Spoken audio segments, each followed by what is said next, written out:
Oh man.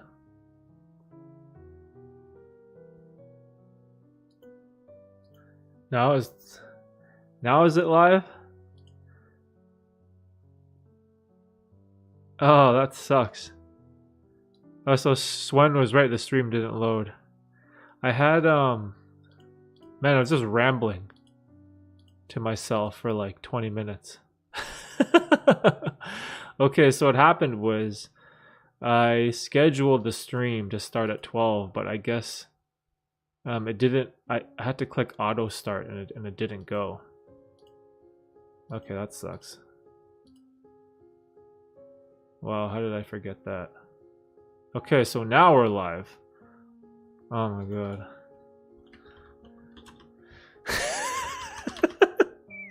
Yo, I was like, dude, I was just talking to myself for 20 minutes.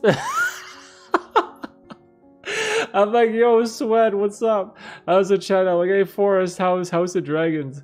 And I was like going off on this tangent about like try to reduce my Netflix watch time, like talking to Forrest and and Sweat, and the stream wasn't even live. Hey Sweat, hey Forrest, Tina, Batiste, everyone, what's going on, guys? I'm a big idiot. So I scheduled my stream for 12, but then at the top there's like this button. I forgot you're supposed to click it to go live. Like I hit start streaming in OBS in my streaming software, but then I didn't hit the the go live button. Oh my gosh. All right. Okay, so that was an embarrassment. Okay, so for anyone that missed the live portion of this stream, welcome to the 36th Ask Me Anything live stream, which is something I do bi-weekly. So if you didn't catch the live replay of this or the live section of this and you're just watching the replay on my channel, welcome. Make sure to subscribe if you want to catch the next stream. And we're going to have it probably November 12th. So 2 Saturdays from now at 12 noon Eastern Standard Time. So during this stream, I usually give people a chance to come in and ask me any question that they want, ask me anything that's on their mind, and we sort of just like talk about life, talk about YouTube, life, self-improvement, happiness, and just like what's going on in the world. And it's something that I really enjoy. And so usually what I do is I just make like a random title and pick a topic that I generally want to ramble about that I don't really think is worthy for a video, because I have so many ideas of things that I want to talk about, right? But sometimes they're so abstract and they go on these like wild tangents where there's no clear direction for it to provide value for a viewer. So I can't really put it in a video. So during the stream, I sort of like to go on these wild tangents and just like ramble on about stuff. And so I wanted to kind of briefly talk about YouTube and why I believe like now is one of the best times to start a YouTube channel. And unfortunately, this is kind of weird because I did this whole spiel already talking to myself because I didn't start the stream properly. But what I was kind of breaking down was that in 2023, there's tons of there's gonna be huge changes to the YouTube platform. And I feel like if you're someone that's watching this and you've always been like thinking about making a YouTube channel, like maybe you always wanted to, maybe start one, but you didn't know what to do, or maybe you didn't know what to talk about, or you felt like it was so difficult because you don't know how to edit a video, or you don't have a camera, or you don't have proper lighting. Like there's so many things that hold people back from starting a YouTube channel. But in 2023 in January, there's going to be like a ton of changes where YouTube is really pushing the YouTube Shorts. And I think this is huge for creators. This is so beneficial because this is a way you can start your channel where the barrier for entry is super low. Because a short, you can just use your phone, right? You can just use your front-facing camera.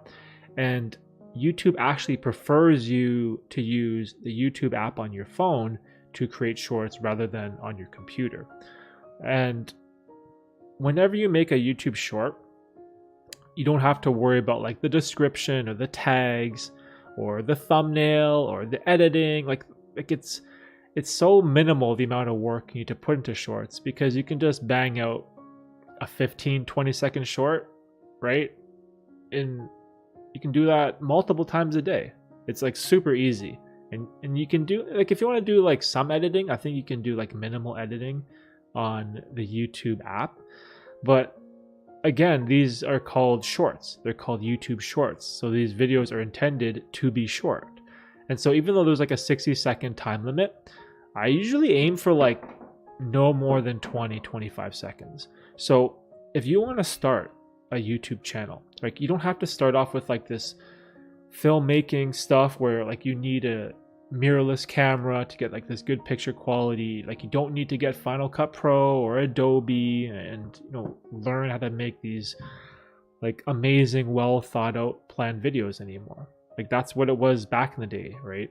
But now you can just start off with YouTube shorts, and that's what's so cool, because YouTube is also adding monetization incentives to shorts. And this is what I, like, again, this might be like my own personal opinion and bias, but I feel like this is going to crush TikTok and Instagram Reels, because when YouTube adds these changes to shorts in January, where they're going to give you a revenue split for the ads, like, that could be a tremendous amount of money for creators. And people on TikTok are going to realize that, oh, I'm making pennies on the dollar for all this hard work and effort that I'm putting into TikTok, whereas if I just did this on YouTube, I could like make so much more revenue. And this is huge because creators will be compensated. And I'm very, very bullish on YouTube, because YouTube is owned by Google, right? And Google has Google Ads for, I don't know, over a decade, maybe 2 decades. Like, I don't even know how long they've had it, but Google Ads has been a thing for years, right? So they have all the advertisers.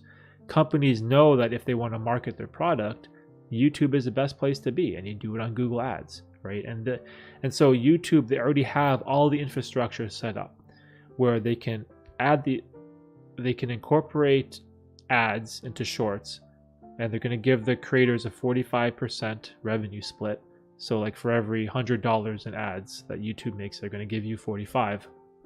And that's going to be like game changing, right? And not only can you make money off of that, but YouTube shorts are weird. They have this like strange way of just going completely viral without the best quality or editing. That's what's so cool. Like, even if you have one of these high-tech mirrorless cameras and you make like a really well-made short video, it doesn't really matter, because you can just simply make it with your front-facing camera and it can be just as good, or it could blow up, right? And so I always want to encourage people, like, if you've been thinking about making a YouTube channel, right? I know a lot of people have this excuse like, oh, you know, that time has passed. It's not 2016 anymore, right? It's not, those days of starting a YouTube channel are over. And that's so wrong. Like, it's 100% incorrect, because there's going to be no better time to start a YouTube channel than 2023, which is next year, next January. That's going to be the best time to start a YouTube channel, because there's so much going on, right? You can make regular videos like what I make every, I don't know, bi-weekly or every month. You can make YouTube shorts, which is super easy to make. Like, don't need any like high tech or qualifications. Or you can stream, right? Like this right now, this live stream. And YouTube is sort of going after Twitch. They're going after TikTok, and they're adding all these like benefits for creators, right? And I feel like if you've been thinking about it, if you've been on the fence, whether you want to start a channel or you're not sure, like, do it. Like, this is the best time ever to start, because the barrier for entry, like I said, is so low. It's so easy. Like, you don't have to be this amazing video editor anymore, right? And what's cool is that I think with the YouTube ad revenue that they're going to give to shorts, I think the 55% that YouTube takes, part of that is going to go towards paying for music licensing. So for YouTube Shorts, you could use, like, I'm not 100% sure how this is going to work, but I believe you can use music that would originally be copywritten, but YouTube is going to use that money to pay for those rights so that you could use those songs in your shorts. And I believe they're going to have they have a library of music you can use and pick. And like you just do it on your phone. You record your video, you can use one of those songs, make your short, and then you post it, right? And say, for example, you use a song that song just happens to go viral. You can click on that song and it'll show you all the other videos that have used that same music track as well. And you could just be in your house just doing something random, right? And it could just blow up your channel.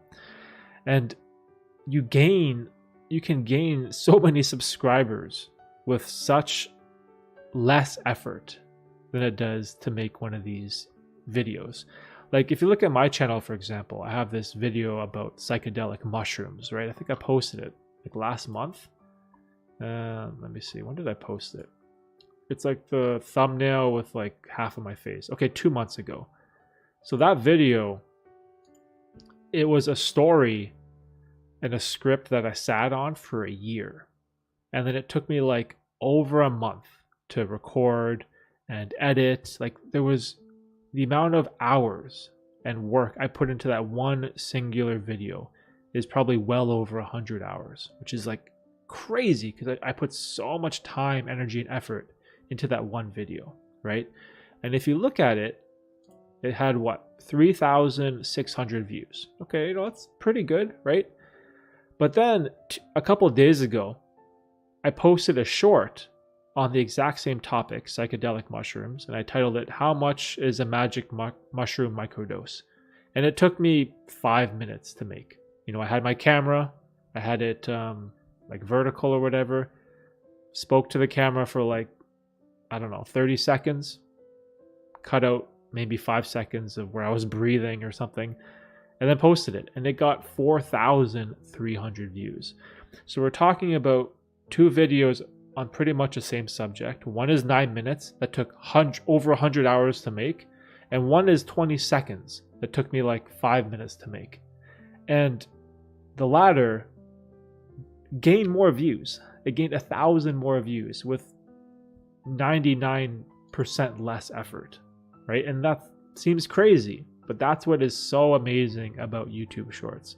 And so if you want to, again, if you want to start a YouTube channel and you're kind of not sure how to make your first video, just start with Shorts. It's such an easy way to get the ball rolling.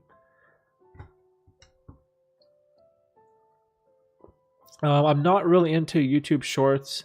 This site was always for 10-minute to longer content. Not really a fan of copying other media sites such as TikTok.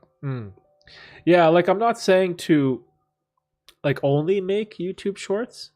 I'm definitely in the category of longer form content, like this live stream, for example, like long 2-hour content. I think most of my videos are generally 8 to 12 minutes. So I do prefer the 12-minute videos because like in a short, it's so hard to go in depth on a subject, right? But again, I think it's really beneficial for creators, like if you haven't started, right? And you're not sure what to do. You don't know how to start your channel. Like you got 0 subscribers, you got 0 videos, and you don't know how to start. Like just start with a YouTube short, super easy, and just create one, right? And I feel like that's a huge benefit for creators coming in 2023. And so I make shorts every once in a while. I think I post a couple a week, maybe 1 or 2. In the beginning, I was posting a lot because I was trying to really learn how to make them. I was trying to like ramp up the learning curve because whenever you start something new, it's like very difficult, right? And so like the best way to learn something is through repetition. So in the beginning, I was making like a short every single day. And there's 1 month where I tried posting 2 shorts every day just so I could like learn the platform or learn the format of the video.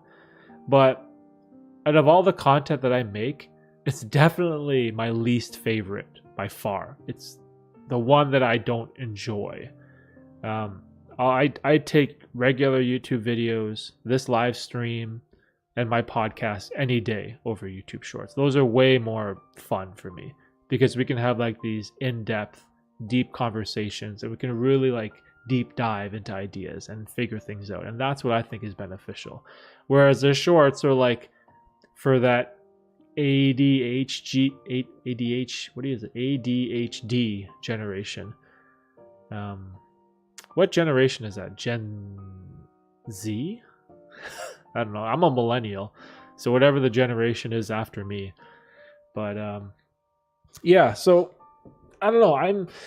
I'm super excited with just YouTube in general. Like super excited. Even like this stuff with streaming, because I also think Twitch as a platform is, man, they're going the wrong way. Like there's a lot of issues with Twitch right now, and I don't really follow it too closely, but it feels like it's a platform that's only being held up by Jeff Bezos and the Amazon Twitch Prime subs. I feel like that's their whole foundation for that platform now, is the Prime subs, right?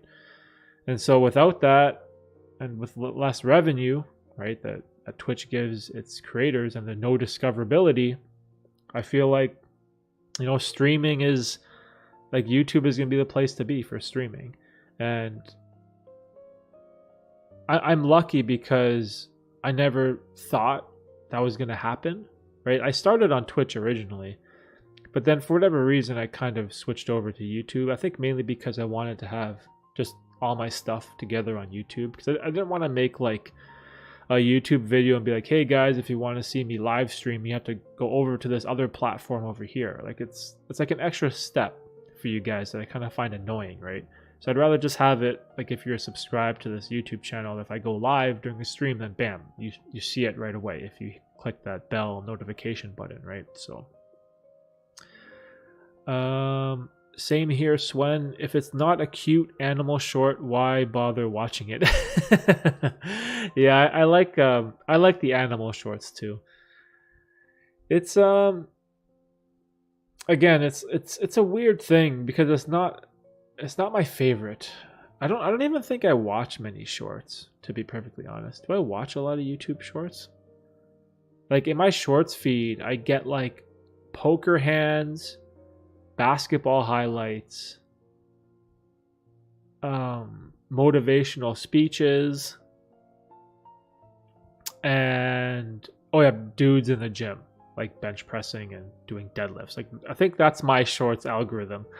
It's like poker, lifting weights, motivational speeches, like that type of stuff. It's just, I don't know, like I'd rather watch like a regular longer form video. It's something that I enjoy, but I do think that like shorts are here to stay. I'm pretty certain about that, especially with like the updates that I get as a YouTube partner. Like we get these emails from Google and YouTube, and they talk about like, you know, what's coming, what they're working on, the direction of the company for its creators, and how they want to support us, right? And I feel like it's going to be something that it would be foolish for me to not dabble in, but I think it would also be equally foolish for me to go all in on. I think it would be a huge mistake for me if I were to just focus all my energy on shorts. Right? I don't think that's what I do well, and I don't think that's what I enjoy. So a huge percentage of my brain power, energy, and effort will still just go into regular form videos and live streams and stuff, because that's what I love. And every once in a while, I'll just sort of like throw the short up there. And it's also like, it gives an avenue for other people to hopefully find this community we're building, right? And, you know, I do love that during these streams, like when you guys come in the chat, I recognize all of you. Like I know who you are. You know, I know I remember the conversations, right? I put a picture, I put a face to the name, right? And I enjoy that.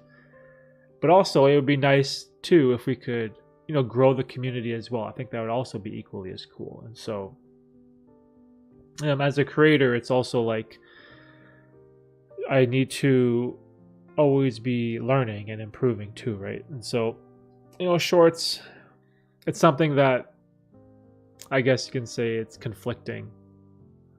I have issues with it because I also feel like the ADHD younger generation is just addicted to the swiping, right? And I feel like that's not good for your mental health. It's not good to succumb to instant gratification, just like constantly mindlessly scroll through shorts and shorts over and over and over. So like at the same time, it's kind of hypocritical because I talk negatively against short form content. I think it's something that's dangerous for your mental health. I feel like it's something that you need to be careful consuming, because you can that's a huge time sink. Like when I used to be on TikTok a lot, not be on it a lot, when I used to watch a lot of TikTok videos at night, I would just be like scrolling, and all of a sudden like half an hour goes by like that. Like it's so quick and it's so addicting. And so again, like part of this whole self-improvement stuff that I want to talk about on my channel and promote is, you know, be mindful of that. Be mindful of the dangers and the addiction to short form content and like mindlessly scrolling like a zombie, right? So there's always like these, you know, like all things in life, pros and cons, right? There's always going to be good and bad. There's always going to be things you like, things you dislike, things you hate, things that are beneficial. And so, you know, I'll just kind of will take it day by day and sort of figure it out. But in the case for, you know, new creators that want to start a channel, definitely I think it's a great way to start, because like I said before, the barrier to entry is just so low. And you know, I would love to see more people, just even especially in our niche, in this, I don't know what self-development, self-improvement niche was, but I would love to see more people in it.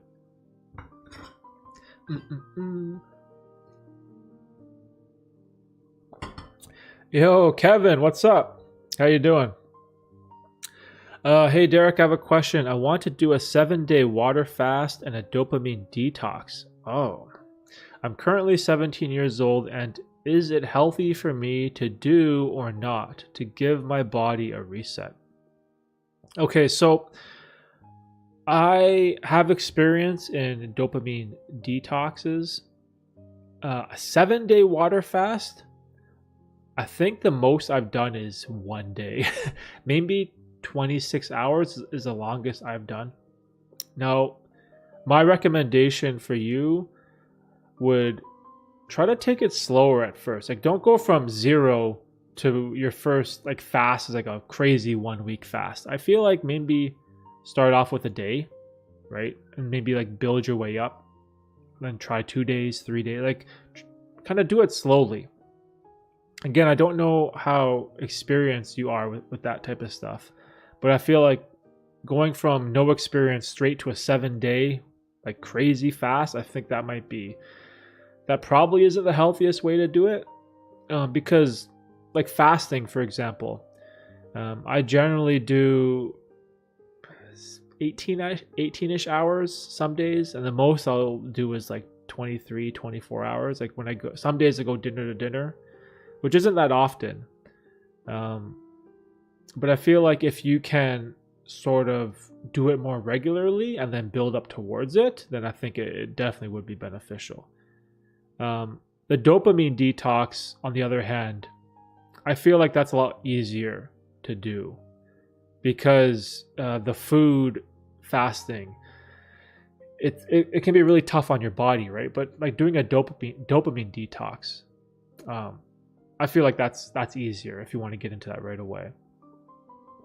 To give my body a reset, I've been fasting for 1 to 2 days a week for okay, so you are experienced with it. Okay, so yeah, so I would definitely recommend doing it. The only thing, if you do the 7-day water fast, make sure you look up how to properly refeed your body after that week, because the first type of food that you consume, I believe it can only be like pureed like juice or something, because like your body, your stomach hasn't broken down any food for a week, right? So like you don't want to like do a 7-day fast and then eat a steak and potatoes or something. Like you're going to kill yourself. So like make sure you look up how to properly transition from an extended fast into reintroducing calories into your body.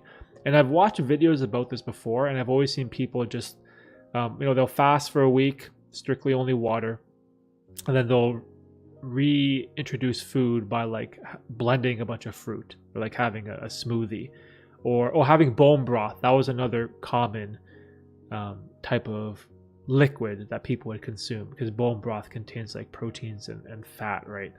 So definitely look up how to properly and safely refeed your body after the fast. That's probably the most dangerous part, I think. What else would you have to look for? Also your weight. That's probably another thing too, right? Like if you're like me, like when I was 17, I was like skin and bones. Like I was super lean. So probably doing a 7-day water fast for me at that age probably wouldn't have been the healthiest, because I had like no tissue on me. I was like super skinny, right? So again, maybe take your body composition and weight into account, right? That's because that's also important too. What else? Oh yeah, exercise. Like if you're 17, do you play sports? Like or do you hike? Like do you run? If you're going to do a 7-day fast, right? I definitely wouldn't recommend engaging in any type of super strenuous activity. I believe moderate to light activity is good, but anything extreme or strenuous on the body, I think can also be dangerous as well. I'm slightly overweight. Okay, perfect. So you're gonna receive tons of benefits, tons and tons of benefits with the water fast when it comes to, like, it really teaches you how to fight the ghrelin hormone, or at least that's what I've learned, because that's what hunger is, right? Hunger is a hormone. It's a hormone called ghrelin. It's released, and it's a signal that tells you it's time to eat, that you're hungry, right? But what you learn through fasting is that you don't always have to satisfy that hormone. You don't always have to acknowledge that craving, and you can fight it. And so whenever I go through more serious periods of fasting, I'm always very aware of those ghrelin spikes. And what I'll do is I'll chug a bunch of water, or sparkling water, and then wait like 10-15 minutes, and then more often than not you'll realize that ghrelin spike has subsided and your hunger kind of just goes away. And so that's one of the best takeaways that I've gained from fasting, is that whenever I'm like going through my daily life and I don't feel like eating, or I don't want to eat, when I get that hunger spike, I know what to do. I've been there before. I know how to counter that feeling. And even right now, like today, I'm fasting. So in the morning, I have my black coffee. I have this jug of water. How big is this? This is probably like 2 liters. 2 liters of water. I don't know how many ounces that is in American. Whatever. I have like this 2-liter jug of water. So I'm going to be like constantly drinking that throughout the day today, because I'm probably going to be fasting and push my first meal as late as I can.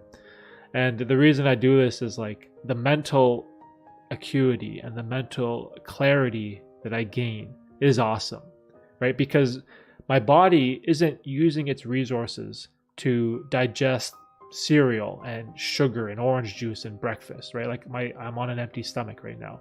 So all of my resources are being used to converse in this live stream, right? So I have this like mental clarity right now, which I love.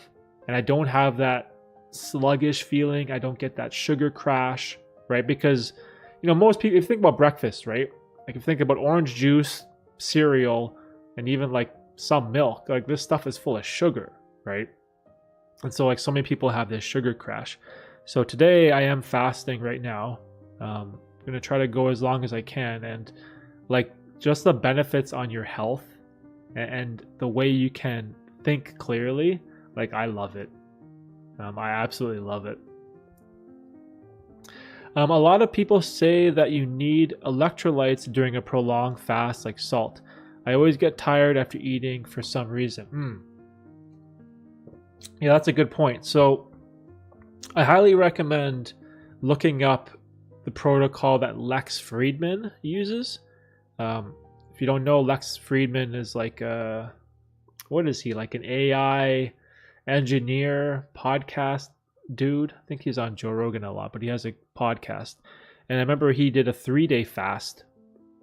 And the only thing he intook, is that a right word? What's consumed? He consumed water, and then he had, I think it was like 2 types of supplements. I don't know if it was salt or electrolytes, but he took something. So I would highly recommend looking up Lex Fridman's 3-day fast. And I'm pretty sure he's on YouTube, and he had some videos talking about what supplements he took with the water. So I think that's a great place that you should start, because I trust guys like Lex. Lex is super knowledgeable. He's sort of like Joe Rogan, where he has these really educated health professionals on his podcast. Like he'll have like neurosurgeons, he'll have doctors, he'll have nutritionists, athletes. Like he'll have people on his podcast who know this stuff, who study it as a career. And so I trust Lex with the type of diet or structure that he has for a fast, because it was something he documented. And I'm pretty sure he broke his fast, his 3-day water fast, by drinking bone broth. I believe that's how he did it. And then the first piece of solid food he ingested, I believe, was like chicken breast, like something very simple and mild, I guess you would say. So yeah, start there. Lex Fridman. Couldn't recommend him more. And I always get tired after eating for some reason. You get the itis, bro. Yeah, I don't get that all the time. I get it when I eat like Italian food, like really heavy, or like fast food, pasta, pizza, like really, really heavy, thick food. I always get that, like that, not that crash, but I just feel like death. It feels like all of my body's energy is being used to absorb all this like heavy food in my stomach, and I always feel tired and exhausted. But whenever I have like a piece of meat and salad for lunch, which is my lunch on most days, I feel great. Like I feel the same way as I did pre-lunch as I did post-lunch. And there's no effect, or there's very minimal effect on my energy levels. So I feel like the tired thing after eating, that's more dependent on the type of food you eat, in my opinion, and more in my experience. Again, everyone is going to react differently, right? Everyone is going to be different. I'm sure there's probably someone out there that could eat a pizza and be fine, right? Maybe there is, but I know that's not me. I can't. I work out in a fasted state. I hit it harder when I'm slightly hungry and I have more energy. Yeah, I'm a fan of fasted workouts too. It's the only time I don't do fasted workouts is when I have one of my heavy days. I guess you call it like a strength day, or maybe I'm going for a PR, like a personal record on like a bench or deadlift or something. On those days, I generally will have some type of pre-workout meal. But I think anything that isn't like near your max capacity, fasted workouts, I believe, are awesome. Something about it is, again, like that boost to your mind, like that clear head. I don't know what it is about it. There's just so many benefits with even just like your mood as well. Like I'm a huge fan of fasted workouts too. I don't know, you hit it harder when you're slightly hungry. I don't know if I could say the same thing. Do I feel that way too? Do I go harder because I'm hungry? Yeah, I'm not sure if I'm like that as well. But I know for me, just feeling like light. Like when you're fasted, you don't feel like you're being weighed down by like the stomach in your food. Like you just feel like lighter or something. Like that's the main benefit that I get. Stronger will. Oh, that willpower. Yeah, there's like a plethora of benefits when it comes to fasting, intermittent fasting, food deprivation in general. Like there's just I feel like you can go on I could go on and on about the benefits of fasting. It's just there's so much great information coming from the scientific literature, whether you follow Dr. Rhonda Patrick or David Sinclair or Andrew Huberman. Like these people are like the leading researchers on health, longevity, food, and all this type of stuff. And the more I read their work, like the more I realize like that's probably the secret to living a healthy life, right? Like if you think about our ancestors, you know, when we evolved from what hunter-gatherer type people who would go out all day, hunt animals or whatever to get food, bring it back, cook it over a fire, then, you know, eat together as a community. Whereas now, you could wake up from your bed, walk like 10 seconds downstairs, and you have a refrigerator full of food that's not going to go bad, right? And this idea of just always being full, always digesting food, constantly eating, you know, like your first meal in your stomach isn't fully digested yet, and now you're adding snacks on top, then you're adding lunch on top of that, and then dessert on top of that. And it's like, it's probably good to give your body a break, right? It's probably healthy for you, you know, to let your body like rest and recover. And so just from like a common sense, like, you know, common sense point of view, I feel like, you know, it's one of the best things you can do for yourself. I even do hard resistance training when hungry. Oh, okay, that's interesting. That's something that I don't think I do. I believe it is in our nature to do harder things before we catch our prey and reward ourselves with food. Yeah, I agree with that. It's also like you don't deserve that food, like that breakfast. You haven't done anything. Like I always feel like when you go to bed and you wake up in the morning and you just right away go to your cupboard and eat some frosted flakes with milk or whatever, toast, a croissant, like something. It's like you haven't really earned that meal yet, and you're just like eating right away. So I think there's like kind of something to that, because again, like that's how we evolved, right? We evolved to, you had to work for that meal. Like you had to kind of put in the time, you know, to hunt or scavenge for berries, or I don't know, whatever like those people did back in the day, right? Like there's like that effort, that work required, and then food is the reward, right? So there's definitely something to that. I understand what Swen is saying. Now, do I take that to the extreme and go outside and hunt my food? No, of course not, right? Like I have tons of freezers and refrigerators here full of food as well. But like again, like being uncomfortable, right? Maybe skipping a meal here or there, you know, not eating right away, like right after you get up, it's probably good for you. Right? It's probably some benefit there. The only thing that I think I do that I'm guilty of is coffee. I think when I wake up, I love coffee so much that I make coffee like within 5 minutes of waking up. So that's probably one of, I don't know if you would call that like a bad habit.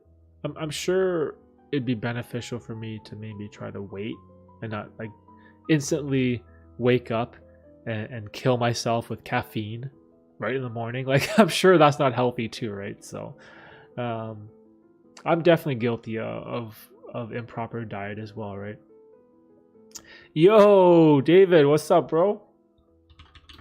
Yo, Montreal David, what's going on? You still playing Valorant? Like when I deep fry my food before eating. Yo, deep fry? Yeah, deep fry, bro. Yeah, I'm a sucker for some deep fried food. That shit is not healthy for you though. Oh man. Like what's my biggest weaknesses when it comes to food? Like I feel like everyone, maybe not everyone. Like I can't say no to like some fried chicken. Like a really good fried chicken, pizza. Those are probably like my weaknesses, I guess you would say. Oh, you're playing Overwatch now. Isn't that's a Blizzard game, right? Overwatch? That's like the Blizzard version of first person shooter, right? Overwatch. I don't think I've ever played it. Oh, there's an Overwatch 2? Really? Oh, what the heck? Overwatch 2 came out 2022. Oh, it's a sequel to the first shooter. Yeah, I'm behind on the video game scene, bro. I pretty much quit everything. I don't play anything at all anymore. I don't know what's going on in Call of Duty or League of Legends or Fortnite or Valorant. Like nothing. I don't play anything anymore. I have like no time for it. Fried chicken, yeah, fried chicken is fried and juicy. Yeah, man, like some good fried chicken. Some good fried chicken kills me. I can't say no to that. That's definitely one of my weaknesses. Yeah, but it's the same game. They just put the 2 on for marketing purposes. Oh, really? So it's like the same thing? Is it better than Valorant? I found Valorant so difficult because I never played CS, Counter-Strike. So like that whole like tactile strategic type of first person shooter, I was terrible at. Like cuz I played like Halo and what's the other one? Call of Duty. So like I was used to just like constantly running around corners, just running and shooting people and throwing grenades and stuff like that. Whereas like Valorant and Counter-Strike, you guys are like peering around corners and being all strategic, and that was too hard for me, man. I had to quit because I suck. No, Valorant is a better game. Oh, really? Did everyone quit Valorant? I saw something yesterday about Elon Musk wanting to buy Valorant. I'm like, is that just like a troll? Was that just like a troll meme? I just saw it randomly and I kind of laughed at it. And then I just assumed it was nothing. But that's not real, is it? Hold on, I just want to Google. Elon Musk buys Valorant? It's probably fake news. Is Elon Musk buying Valorant? For $10 billion? What? Okay, I feel like I got trolled. It's probably nothing.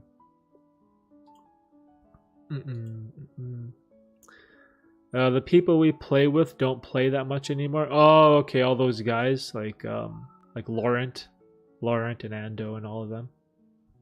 You guys were good, man. I played with you guys for a little bit, but I just was terrible. I was the worst.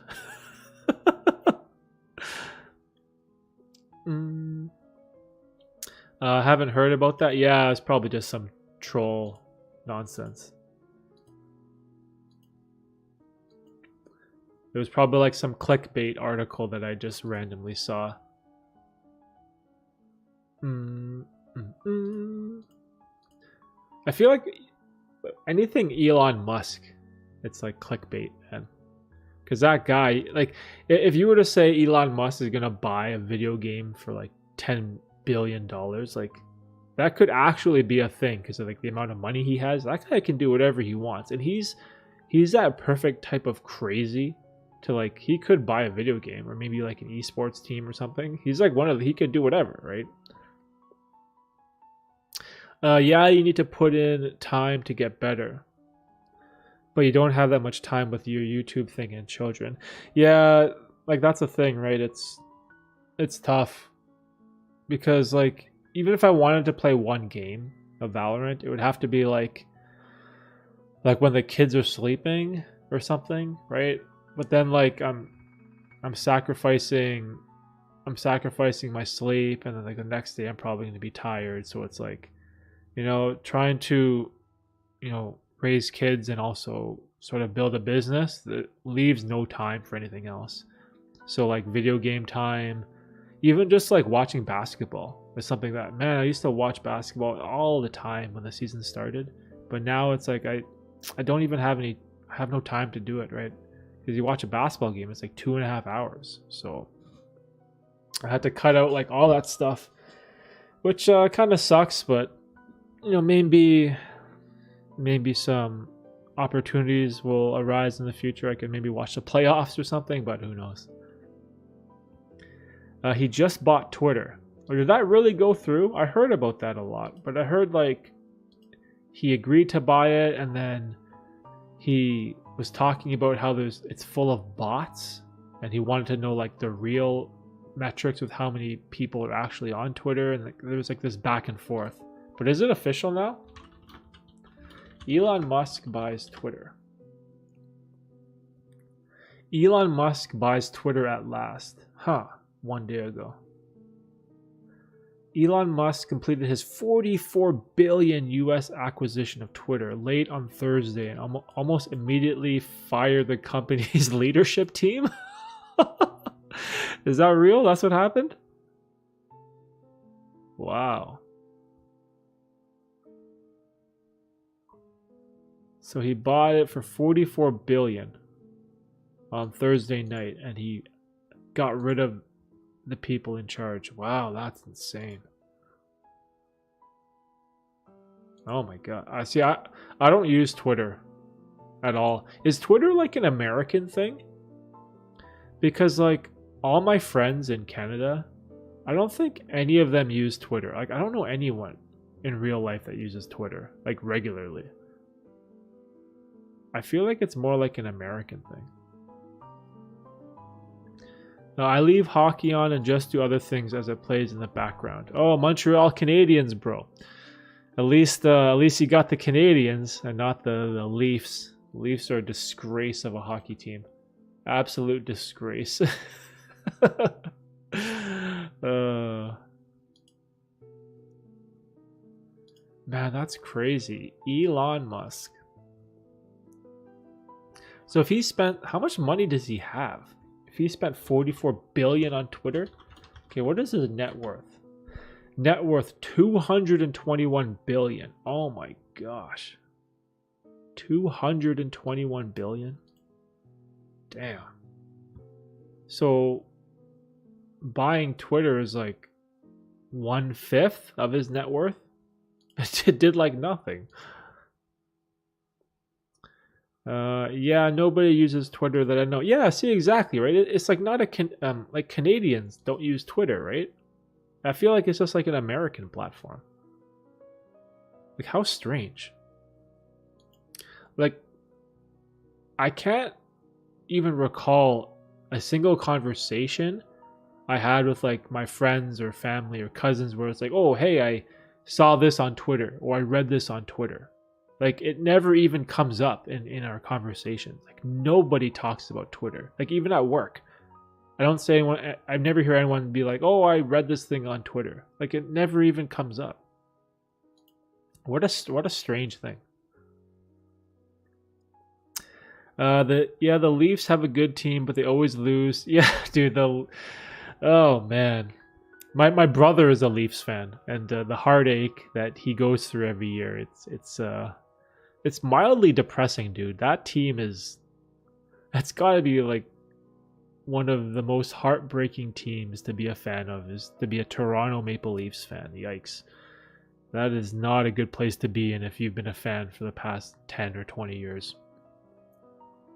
And also, like, They're not cheap to go see either. Like, if you want to go get tickets to a Leaf game, that is so expensive. I wonder what he's trying to do from buying Twitter.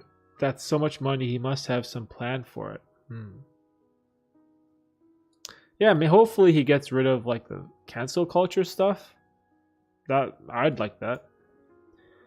He said he will sell everything years ago so he can go to Mars. Yo, go to Mars.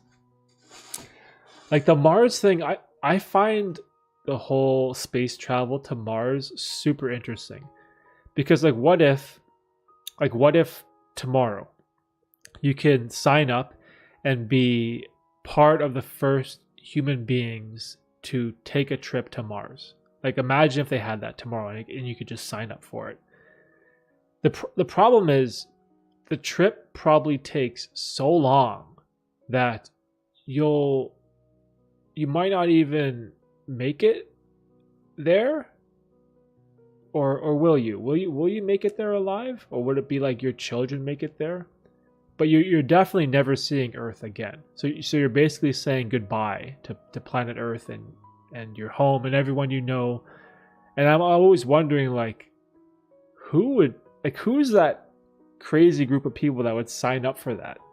Like I'm always so interested, like who would sign up for that tomorrow and just like leave everything behind and know that you're on a permanent one-way trip through outer space into like the unknown, right? Like what if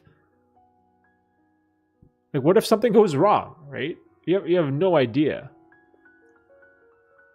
So I'm always so fascinated of like who's doing that, like because I couldn't. There's no way in a million years I could do that. I would love to watch about it or love to read about it, like the story, the journey, like what's happening. That's like super interesting to me. But like signing up for that one-way trip, oh man, that's a wild decision to make. I remember they were recruiting and it was a one-way ticket. It takes 2 years and people have already been chosen for that. Oh, really? People have already signed up for that. Oh my gosh. Wait, so how long does it take? Okay, so let's Google this. How long does it take to get to Mars?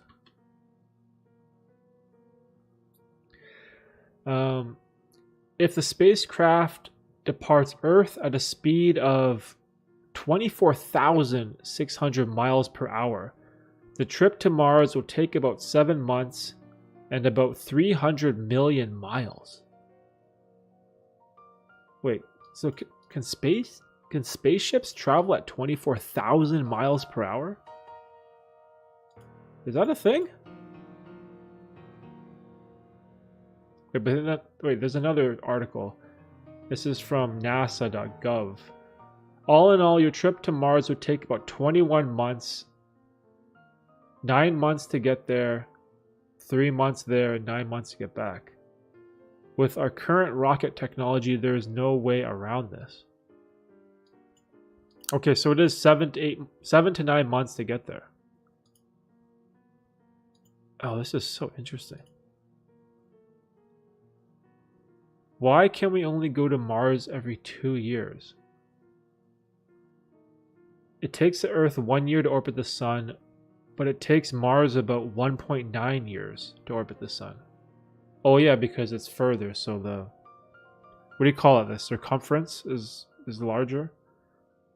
The elliptical orbit which carries you from Earth to Mars is longer than Earth's orbit, but shorter than Mars's orbit. Oh wow.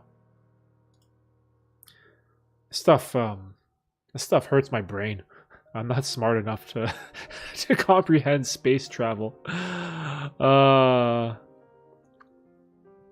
Once you get to Mars, and then what? You got to build everything yourself. Yeah, exactly. Oh, Swen, have a good weekend, bro. Thanks for chatting, dude. Always great to catch up. Go kill that workout. But yeah, like what if you get to Mars, right? And then you got to like set up all the infrastructure. You got to like build everything. Like Oh man, like how is that gonna work?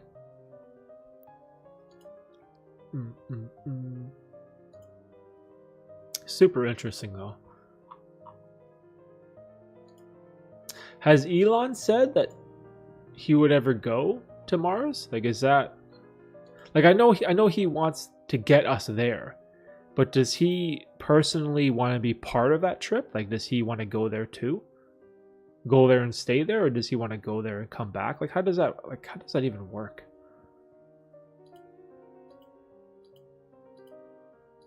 And is it even like livable?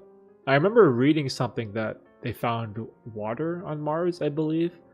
But like, just judging by how much further away it is from the sun, it must be like freezing ass cold. Like, how could anything like live there? Like, how would you get power? Like, so many like questions. Like, I have no idea how it would work. Yes, he will. He said so. Oh, really? So he did. Wow.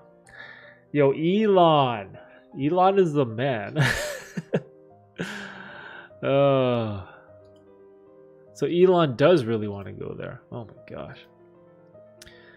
You can't come back though. You need to build a space station over there. Yeah, it's like I don't know, man. It's like stuff is so complicated. I don't even know what to think. And find fuel to come back. Yeah, like how do you like is this calculation right? Like you need to go 24,000 miles per hour? Like okay, how far is Mars from the Earth? So the current distance from Mars to Earth is 95 million kilometers. 95 million kilometers? Dude. So let's say, okay, hold on. So 95, why isn't this working? Okay, so this thing says it's 95,411,000 kilometers from Earth to Mars. Like say if you had a car and that car that goes 100 kilometers an hour, it would take 954,000 hours.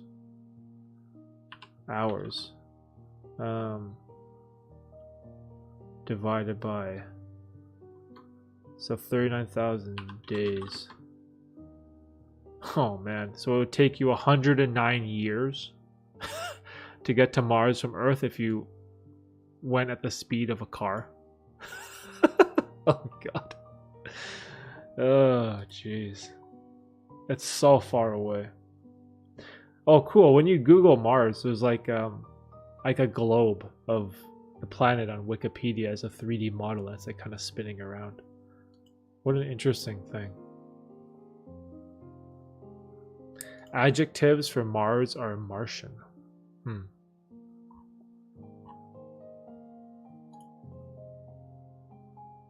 Yeah, like finding fuel and coming back, like how do you even have enough fuel to make the one trip there?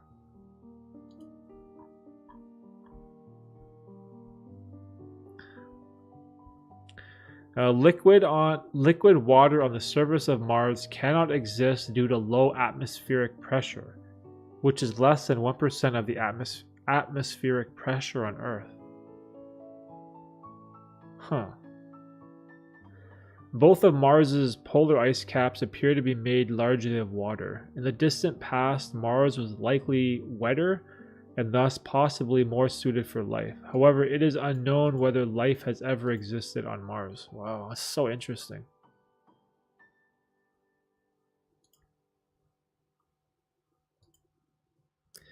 What if his grand plan was to start a colony on Mars and have his own planet?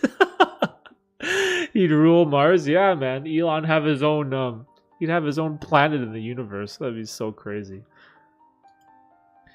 You would need like imagine if that's like Elon's grand scheme with SpaceX and Tesla and the Boring Company and Neuralink and all these things, like electric vehicles that use a different energy source that isn't reliant on fossil fuels, and then SpaceX, the spaceship to get you to Mars, and then the Boring Company to make holes under the surface for transportation and life. Like, imagine if all these companies is like part of like one grand scheme plan to colonize another planet. Like, so cool.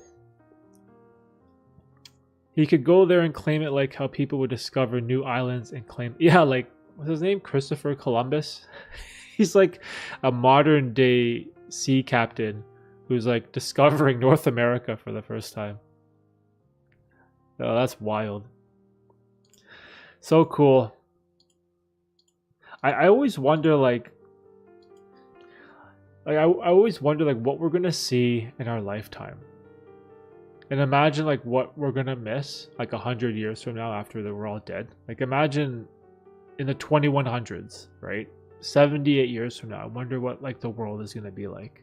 Like what's the universe gonna be like? I always wonder, because I'm gonna be long and gone by 2100, right?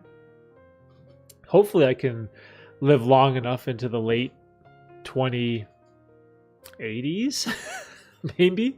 Hopefully, I gotta do a lot of workouts and fasting if I want to make it that far.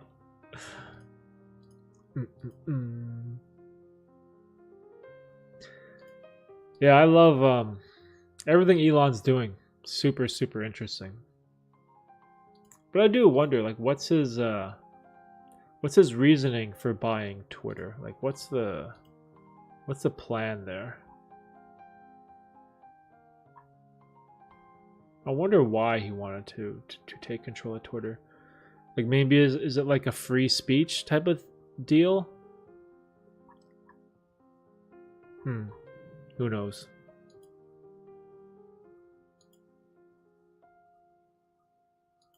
I wonder, would that make me more inclined to like use Twitter? Probably not. I feel like I have enough social media. I feel like I need less, not more. I don't want any more social media platforms. I feel like YouTube and Instagram is enough for me. That's pretty much all I use. Would you consider is Discord like, no, it's not a social media platform. It's more like a communication platform.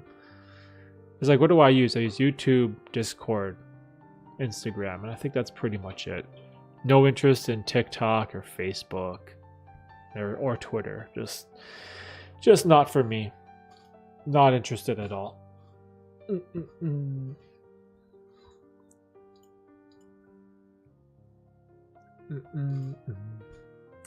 I heard, probably rumors, he wanted to make a WeChat out of Twitter where you can do everything in one app.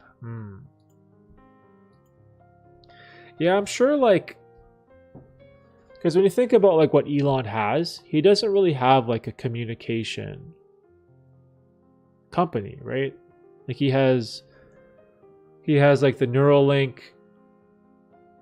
the cars, the space, the tunnels. Like he has so many things, but he doesn't have like one that allows communication. So maybe he's like kind of integrating all of his companies. You do everything in one app, like order Uber Eats, chat, social media. Oh, okay, I see. So he wants to like bring it all together in one thing. I wonder if Elon is like I wonder how he feels about cryptocurrency. So I remember he bought a bunch of Bitcoin once, and then the price of Bitcoin went crazy. But imagine if like he could just incorporate all these things together into one. Like if you had Uber Eats, social media, kind of like WhatsApp, and just like make this one website that has everything. Yeah, I don't know. We'll see. Only time will tell. I think Twitter is what made Elon the most human. He made an expensive joke that turned out to be a mistake that he doesn't run away from. Yo, that's a wild expensive joke or mistake. 44 billion with a B. That's like craziness. Yeah, he doesn't want to run away from. Yeah, I to be perfectly honest, I haven't really followed the whole thing. It's just I find Elon kind of exhausting. Like I wonder, how does he have so much time? Or how does he make time to do all these things? Like it just kind of blows my mind. Like I barely have enough time to like maintain my house, kids, wife, and YouTube channel. And like that's it.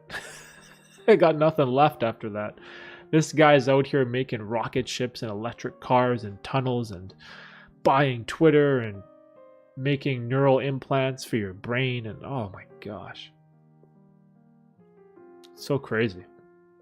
But I'm glad like he's in this generation, because I always think of like about Tesla. It's like paying homage to Nikola Tesla, right? I believe that's the reason for the naming of the company, because like Nikola Tesla, he was just born at the wrong time. Like imagine if Tesla was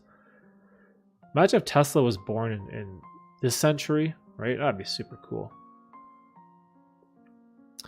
I'm tired of hearing about these billionaires, honestly. Yeah. Yeah, Bill Gates and Bezos and Elon. Yeah. Oh, read his book. He has a book? Oh, his in quotation marks. Oh, I get it. Elon Musk book. Oh, this book. I've seen the cover of this when he was like young. Elon Musk. Tesla, SpaceX, and the quest for a fantastic future. What a wild guy.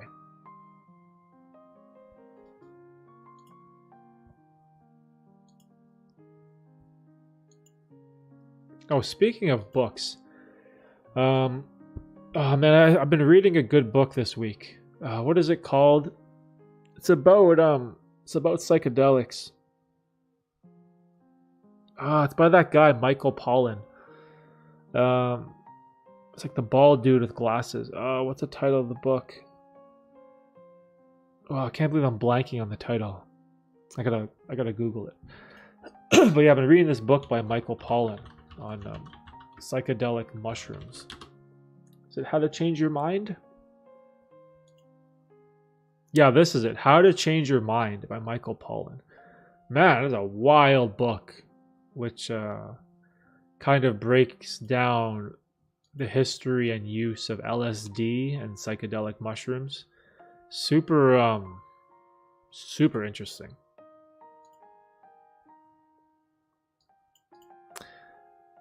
Everything they do feels like egocentric. Yeah, that reminds me of like Bezos. That guy.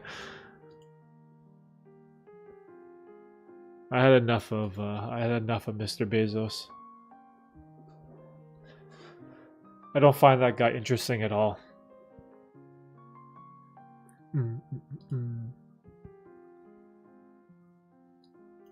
I don't think he's like other billionaires, not even close. Yeah, Elon's like a different...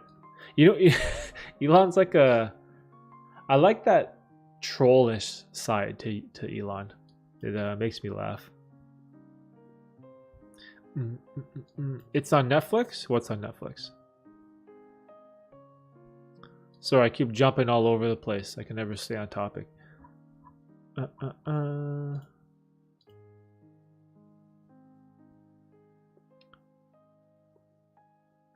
Well, Michael Pollan, he has a lot of... Oh man, dude has so many books. Oh my gosh. What is his background anyway? Oh, he's an American author and journalist who is currently the Knight Professor of Science and Environmental Journalism at UC Berkeley. Huh.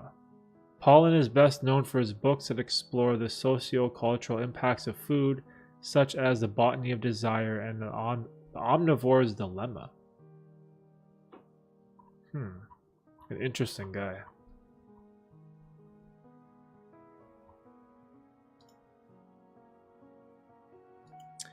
How to change your... Oh, really? Like the book? Like the story of the book is on Netflix?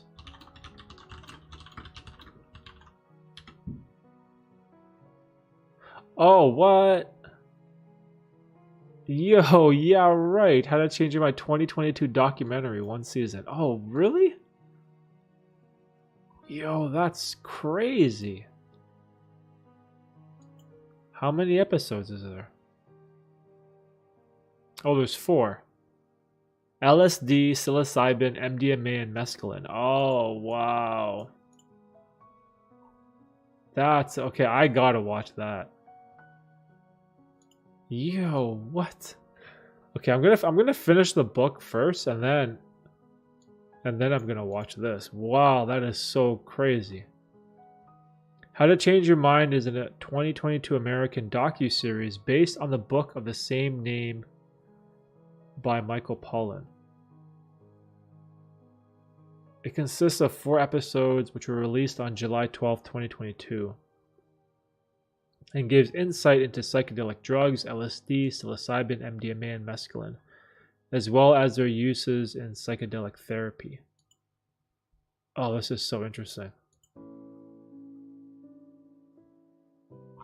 I'm super interested in watching this. That's so funny. Like, how is that? Like, wow, I can't believe they made a Netflix series out of this guy's book. And I just started reading it on Monday. Yeah, because the work week started and I finished, I can't remember what book I was reading before that, but I needed to find something new. And on my YouTube channel, I've had like a lot of videos talking about psychedelics that have been doing well, and I've been getting like a lot of comments from people. So I figured, you know what, let's do a little bit more research and broaden my knowledge and understanding when it comes to psychedelic substances. So I was looking like, what's a good book about psychedelics that I could read? And I was just like Googling around, and I stumbled upon Michael Pollan's book only because I saw a picture of him, and then I recognized how he looked because I believe he was on Joe Rogan's podcast before. Because like, oh, I've seen that guy. And I was like, wait a minute, I'm pretty sure he was on Rogan. And I was like, oh, okay, so if he was on Rogan, maybe his books are good or something, right? So I trust that the people that Joe Rogan he has on, they're at least interesting in one way or another, or like credible, hopefully. And so that was the only reason why I decided to pick up this book, How to Change Your Mind. And it's long. There's a rise in psychedelic use since COVID, I think. Oh, really? I have some older people at my work that do microdosing. Yeah, I don't do it as much, but I do microdose as well. Microdosing is super interesting because you get the creativity, but you don't get the hallucinations, right? Like my kind of like, not my secret plan, but like I have a book that I want to write, and I secretly want to write the entire book while microdosing psilocybin. I feel like that'd be super cool. But again, it's like just trying to find the time to write the book, which is tough because I have the whole book outlined. I have the title. I have all the chapters figured out. I have like the bones. I have the bones of the book ready to go, and I know what I want to do with it. I want to write it, publish it as an ebook, obviously, which is easy, and then I was just going to read it myself and record like an audiobook, since I have all this like audio equipment, right? And I wonder if like you could get like a couple copies published, like not to sell, like just to have for myself. I would love to just have that and just, you know, put it up somewhere in my office and be like, I wrote this book. That'd be super cool. But yeah, the the idea was to write all the chapters while microdosing and kind of go from there. Like that was my angle on it. But I think what I need to do is like write like half an hour or an hour like every morning or so. Maybe I'll do that once Lincoln gets a little bit older, as right now he's 3 months and he still wakes up like every 3 hours or so. You should do it, just get one copy made. Yeah, it was like something cool that I wanted to do. Like maybe, I don't know, like is there a website that you could like give them your transcript of a book and they just like print it for you and you can just pay? Like I'd pay a couple $100 just to get like a few copies made. Like I wouldn't want to like sell the physical copy, or should I? How to keep a secret, tell everyone. Well, I'm just telling you guys. Maybe I wouldn't call it as like a secret. I guess it is a secret. I don't know. It was like my intent or my idea with the book that I thought that would be unique to me. I guess you would say is writing it under the influence of a mushroom. I don't know. See, this is my problem though. I have so many ideas and I have so many ambitions for things I want to create and build, but I gotta figure out the time to make them come together, right? And I think a big part of that will be hopefully once the YouTube business maybe grows, or I don't know. The interesting thing is my AdSense money that the channel generates. It's been like doubling this past couple months, which is kind of cool. I don't know if you guys care about this type of stuff, but like, you know, like the YouTube ads you run on videos, I have them turned on for my videos. And before, they was making like $1 every day. So every month my YouTube channel was making like $30 US, which is not bad because it's US dollars, which is really strong. So I'd be like 40 Canadian or so every month. So it was something. But now it's like I'm getting days where it's like $2, $3 every day. So it's growing, right? And hopefully it will just, you know, get to a point where it could maybe make a decent amount of revenue or income where I could maybe bring someone on to help me edit these videos, because that's what's like the most time consuming. Like the editing process of all this YouTube stuff is like it's the worst. Like my last video I posted a month ago. Let me see, where's my channel? Yeah, 1 month ago was the last time I posted a full video. And this morning I just finished editing my new video, which is like, I think it's 16 minutes long. And it took me 4 weeks to film and edit and color correct and add music and sound. It takes me so long just to make one video now, because it's like I have an hour here, half an hour there, and it's like my time to kind of put it together, it's like all skewed and it's all over the place. So I would like to get more than one video out a month, but unfortunately that's like all I can do.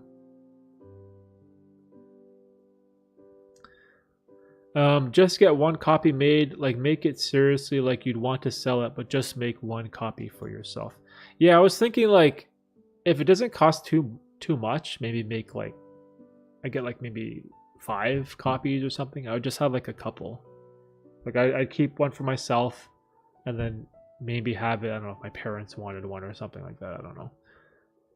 It would just be like a cool creative accomplishment for me to do something like that, because I feel like it'd be super interesting. And also from like a business point of view, like writing a book is, especially like an ebook, is like super profitable because there's no cost, right? You just write up the book in, I don't know, Google Docs, and then get someone to proofread it, and then you have it published as, what is an EPUB or a Mobi file, right? For like a Kindle, and like that's it. And you can like put it on your website, and then I guess you could sell it or whatever. And then also making like an audio book. If I just record myself like reading it into this microphone, like super easy, right? So, and it's fun. Like I enjoy writing, like which is like the reason for my newsletter. So that's another thing I have to do this weekend. I got to write my newsletter, which I'm going to send out on Tuesday. Like, see, this is my problem, right? I feel like I spread myself thin too often. I sort of do too many things. Like, I wonder if that ends up being as a detriment to me, right? Like, I have the regular videos. I make shorts every once in a while. I do this live stream. Like, they'll have the podcast. I have the newsletter. Like, that's 5 forms of content that I'm constantly putting out there, right? Would it be better if I spent less time on some of those and put more time into one? I don't know, right? That's like, these are like the questions I have to deal with like on a daily basis as like a content creator or whatever you want to call this thing that I'm doing. But the problem is, like, those forms of content that I make, I enjoy all of them pretty much. I find it fun. It's a lot of fun for me making this type of stuff, just like talking about things, because I love conversation, right? I love talking about stuff. And even in this stream, talking to you guys in the chat, like I'm learning so much, learning about this Michael Pollan book that I'm reading is an actual documentary, right? And learning about Elon Musk and what he's actually doing as a billionaire, buying Twitter and all this type of stuff. What's the end game to all the things you do? So I'm just hoping that eventually all these, I don't know what you would call it, social media stuff that I'm making, that it just makes enough money where I could just do this full time, basically, or just not have to commute to the day job anymore. That's pretty much the end game for me. It's not so much about the money. It's more that I just want to do work that makes me happy, right? And so like my day job that I have as a courier for FedEx is not bad. I don't hate it. It's, I get to drive around the airport and I'm listening to audiobooks all the time and podcasts. So like I'm learning stuff while I'm at work, and I get out and I'm lifting stuff and I'm in the sun or the snow. So it's like it adds balance to my life, right? But at the same time, as like a father with kids, it's becoming more and more important for me to be home, right? And to kind of be there for them. And I wish like I kind of had a job, I guess you would say. I don't know if we would call this a job, because this is work that I love. I don't really see it as a job. Like if I had free time on a Saturday, which right now this is what this is, a Saturday. Most people on their Saturdays are, they're partying, they're going out, they're going shopping, they're watching movies, they're playing video games, right? That's what people like to do with their free time. With my free time, I love to have these conversations. I love to make YouTube videos. I love to edit shorts. Like content creation ends up being something like, it's a lot of fun for me and I love it. And, right now it does generate some money, right? But it's definitely nowhere close to like a full-time income. But if it could get there one day and I could just do this thing that I love to do on a daily basis, like, man, that would be the end game for me. Because then I'd just be happy, right? There wouldn't be any of that needing a vacation day, right? Or like when I'm at work and, oh, there's a holiday coming up. You're like, yes, there's a holiday. I don't have to go to work. Like, I don't like feeling that way about my work, right? I don't want to always have to have a holiday to escape from it. So yeah, that's the end game. It's kind of a split between making enough money full time and just doing work that I love to do. It's because it's fun. Oh, Kevin, you're still here? Your thoughts on Hamza? Oh, okay, I'll get to that in a sec. I don't think that not posting for a month is bad. Quality over quantity. Oh, that's super interesting that you said that. Forrest. I recently joined a Discord with a bunch of YouTubers where I think they're either full-time content creators or like they're striving to be. And we share all these tips and ideas and how to make good YouTube videos and how to grow, and like it's very like a very supportive Discord channel. And one of the biggest mantras they have is like quality over quantity. They say that like if you could make one really, really good video that could blow up and go viral and get like, I don't know, 5 million views, that's so much more easier to do than making 100 videos that each gets 50,000. So they're kind of like stressing this importance of taking your time with videos, but making them the best that they can possibly be. And so I've been kind of like taking their advice in, because I've never really talked to anyone really before about this type of YouTube stuff. I have no idea I don't know what I'm doing. Like when I started this channel, I don't know what I was doing. I just had my camera, right? And I'm just recording stuff and just having fun. But now I'm like kind of getting to a point where I'm getting some success, right? So maybe I can kind of grow the channel or do something with it. And so it's funny that you said that, quality over quantity, because that's what I've really been focusing with on this next video that I'm going to release on Monday. And it's going to be about like gambling addiction, which was like a video that I posted last month, sort of like a story from my past.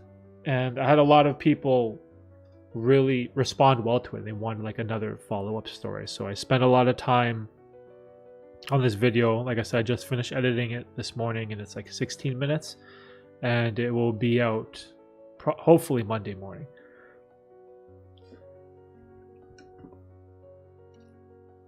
Oh, let's get back to Kevin. Okay, so I'm in college right now and I want to start a YouTube channel. Also, any advice on time management? Okay, so a lot of things there. So the first, your thoughts on Hamza. I'm a big fan of Hamza. Big fan of Hamza. I really love what he's doing. Unfortunately, he gets like unfair criticism where I've seen this a lot recently, where everyone likes to attack people and label them as misogynists. That's like a weird thing to me. Like I feel like, feminism is important. Like pro women is very important, right? It's something that I believe in. But being pro men is also important too, right? I feel like you can have channels that help women, that help young women. And you should also have channels that help young men too, right? Because we all have problems in life. And what I love about Hamza is that he has built up this community that really helps out young men that are like, let's say 16 to 19-ish, like in that range where you're kind of finishing high school, or maybe you're in high school, or maybe you're starting college and you're trying to figure out what you do with your life. And Hamza has like all this great content about like, being healthy, holding yourself accountable, being a kinder person, stressing the importance of working out and becoming like a strong, competent and disciplined human being. And his channel is aimed towards younger men, right? And I love that. I totally love that. I love the channels that support younger people, because I feel like it's very, very important, especially for kids that like don't have good parents. Because unfortunately, like there's so many people in the world that don't have parents that care, or they don't have a father figure in their life. And I was very lucky. I have a really good dad that I've known my whole life. He's always been here. He's always been very supportive of me. And so I was fortunate, right? But some boys, some young adolescents aren't so lucky, right? Some guys don't have that. And so I feel like Hamza is setting this great example for young men who need that, right? Who need that like father figure to guide them, to give them like just structure to their life, right? I think it's very, very important. Huge supporter of Hamza. Even though his content doesn't really relate as much to me, because like the target audience that I target, that I think of, is like the 25-ish age range and up, like the people that are maybe just finishing university or in the workforce and they're sort of like struggling with fulfillment and try to figuring out their passions in life. Like my channel is kind of dedicated to the stage in life after Hamza's, right? So even though there's not too much cross-pollination between our audiences, I'm still a huge supporter of the content he releases.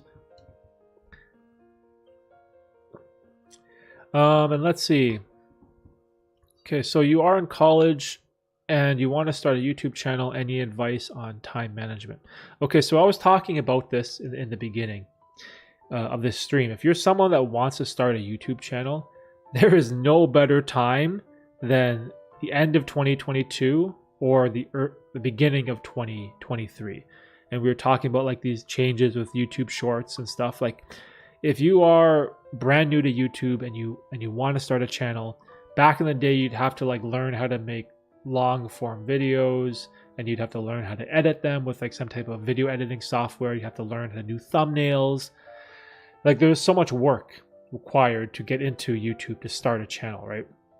But now with the addition of YouTube Shorts, if you want to start a YouTube channel and you're in college, for example, where your time is limited, like you could just make YouTube videos with your phone.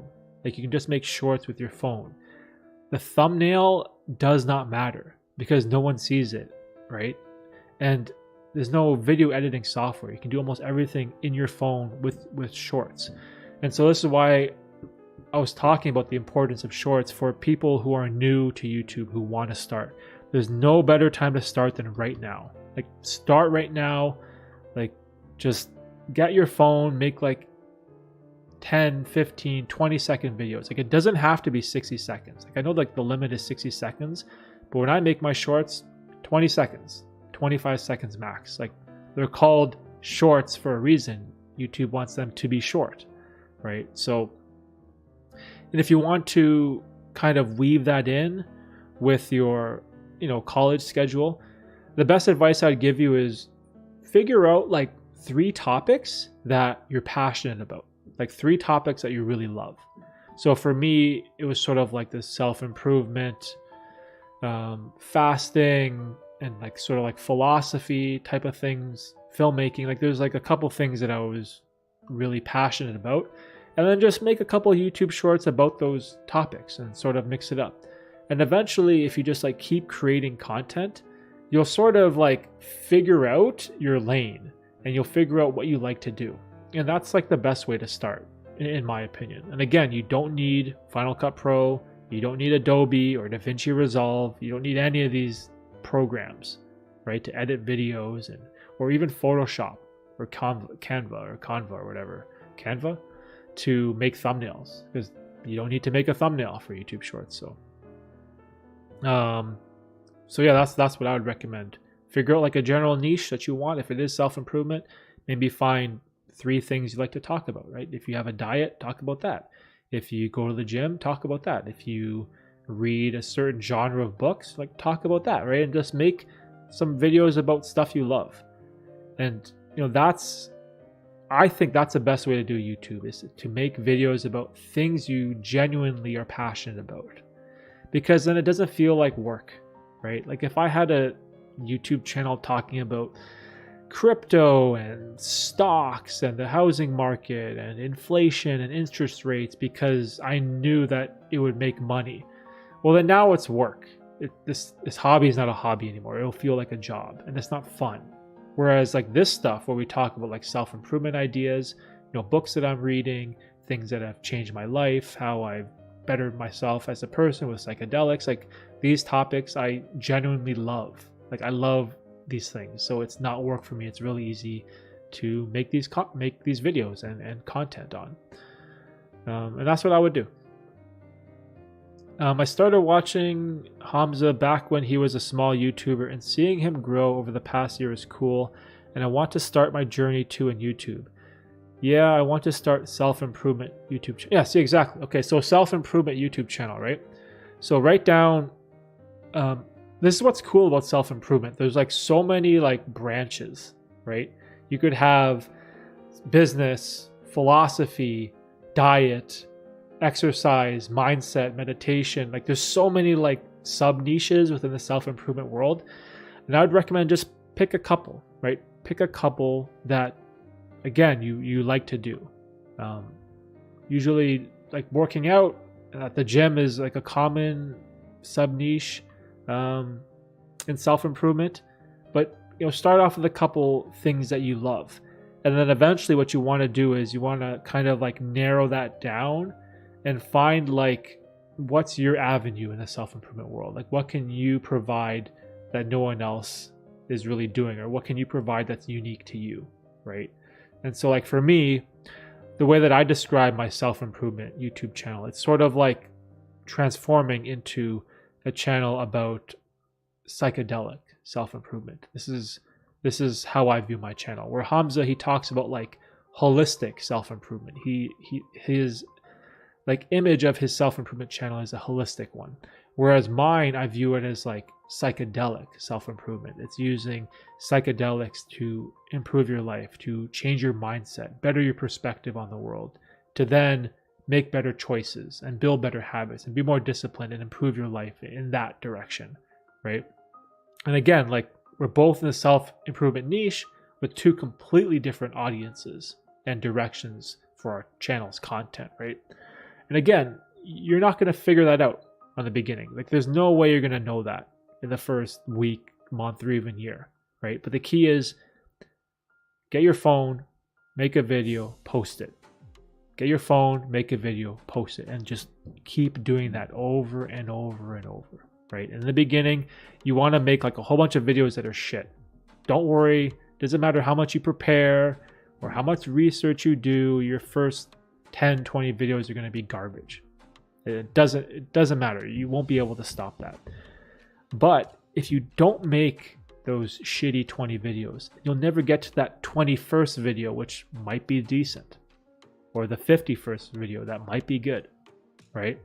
Like that's what happened with my channel. Like I had all these terrible videos, and then I had one video about muscle ups where I had an actual story, and it was, I rewatch it now and it's not a bad video. It's actually half decent, right? But if I never made those first 20, 25, 30 shitty videos, I never would have got to that one, which was started to get good. And once you get to that point, then it's just like making tiny improvements, like video by video. Just every week or so, try to get better at maybe speaking more clearly. When you speak, try to speak close to the microphone. Eliminate things like and like and when people have those like placeholders in their sentences and they have these pauses where they use these words as like a crutch to have this slight pause where they can think of what's next. And it's like I was doing this, and it's like I kind of, and you have like this jumbled way of conversing. And again, you can work on that over time, right? Try to remove those words from your vocabulary and speak more clearly, and you'll naturally become a better speaker in time. And after that, it's just repetition, right? But again, if you can find a niche and topic that you love, it's gonna be so much more enjoyable to get those repetitions in because it'll be fun for you. So highly recommend doing it. You have, I'm sure you have a phone. You have all the equipment you need. Just use your phone and then just start from there. And who knows, maybe in the future, like you'll be the next Hamza. You'll be like the Hamza of 2024, right? Because there's always people on the rise. There's always going to be people that want to make a YouTube channel. And especially with these changes where YouTube is just supporting creators with so many ways to get discovered. That's what's the best thing about YouTube is like the discoverability, right? You can make short videos, you can make long videos, you can make streams, you can make VODs, you can make all kinds of content, and you can get discovered in search, in recommended, in suggested, in playlists, in external, in the YouTube homepage, the YouTube, what is that page? Creator on the Rise. Like there's so many ways. There's so many ways now to get discovered on this platform. It's in all honesty, it's a great time. It's a great time to be a content creator. And I remember my friend, this guy Ryan Ng, who's a successful YouTuber, he told me something once where he said that he was speaking to me, and he was saying that we are so lucky to have YouTube channels now, and we're so lucky that we had started, because 1 year, 2 years, or 3 years from now, there's going to be that time where your channel grows, and we're going to be so thankful that we started however many years ago. And again, the most important thing is create that first video. Just start the channel and get that ball rolling, right? My first self-improvement video is from 2019, right? I had videos from 2007 on this very channel, and they were about basketball and video games and things that I enjoyed but didn't really love to make content about. And it wasn't until I found the self-improvement niche in 2019 that it finally stuck and I figured it out, right? But again, if you never start, if you never make that first video, then you'll never know what will stick for you. So just do it. Do it. There's no reason not to start. Oh, I actually made a video once a while ago during a live stream. I think it was called like make your first self-improvement video. I think someone asked me a similar question, so I told them just get your phone and just record like a video of yourself. And I think I recorded it during the stream when I was on my phone, and then I posted it on my channel. Let me see if I can find it. Yes, I posted it, right? Didn't I post it? Hold on, let me see. Well, anyways, it's somewhere on my channel. Well, here's the second one. Make your second self-improvement video. Oh, no, here. So 6 months ago. 6 months ago, there's a video on my channel. It's 40 seconds long. It's called Make Your First Self-Improvement YouTube Video.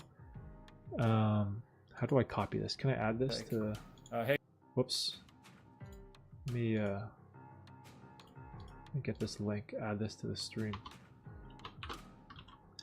Okay, how do I add this?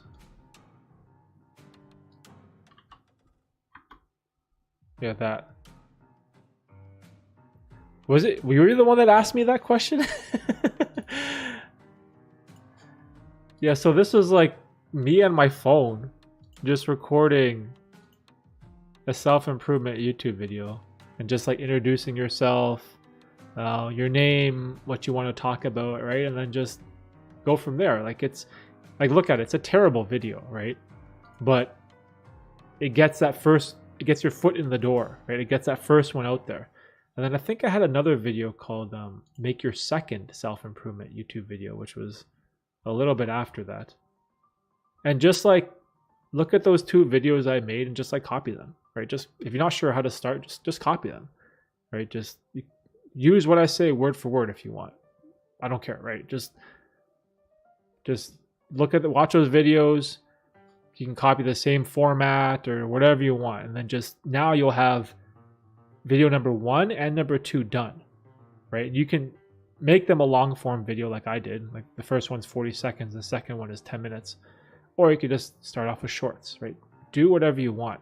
And then once you have those 2 videos on your channel, now it'll be a lot easier. You can move on to the third one, right? And then just, you got to build that momentum. And then it's like with all things in life, right? Like once you have that momentum, it's so easy to keep going. Like it's like whenever I go to the gym, that very first gym session after an extended period off, it's always the most difficult. You're always like dragging your feet. You feel kind of lethargic. You don't feel motivated. You want to work out hard, but you know that you haven't done it in a while, so that your muscles are going to kill you the next day from the offset muscle soreness or the DOMS. And it's tough to get that first workout in. It's so difficult. But then if you show up again next week and the week after and the week after, and you get to like the 5th week in a row, all of a sudden it becomes automatic. You have that habit built up. And now it becomes so much easier to get that workout done because there's so much less resistance, right? And this applies to like everything in life, everything, whether it's school, a job, studying for a test or an exam or like whatever it is. It's just that routine. Like just keep doing that thing over and over and over, and it just gets easier. But that just starting, just making that very first YouTube video is so difficult. It's, for whatever reason, it's like the hardest thing to do.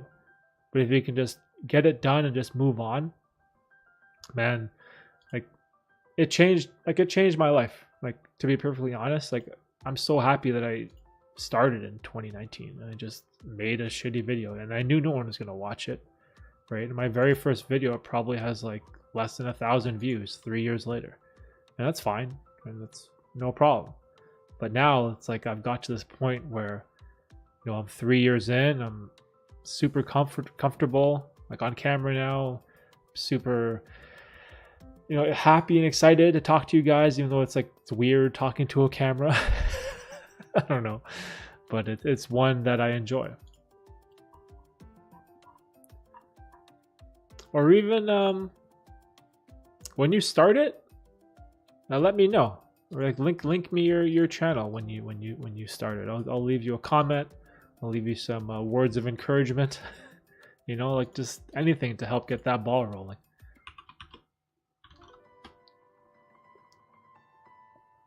And that's why like the shorts thing is cool, because, you know, you said you're in college, right? So you're probably busy studying, you have homework and assignments and exams, like probably have to get like a summer job to help pay for your tuition and have like spending, like there's so many things that's going to be like eating up your time. It's going to be so hard to like find ways to, you know, make a YouTube video on the weekend or during the week, right? So I'll let you know when I start my YouTube. What mic do you use? Okay, so this mic, it's a Rode NTG shotgun mic. It's kind of like a really expensive sort of like professional mic, I guess you would say. But when I started my YouTube channel, where's my I use one of those lavalier mics, the ones where you clip on your shirt, and those work amazing. Let me see if I have it. Where is it? I think I have it in my camera bag. Hold on. Is this it? I think this might be it.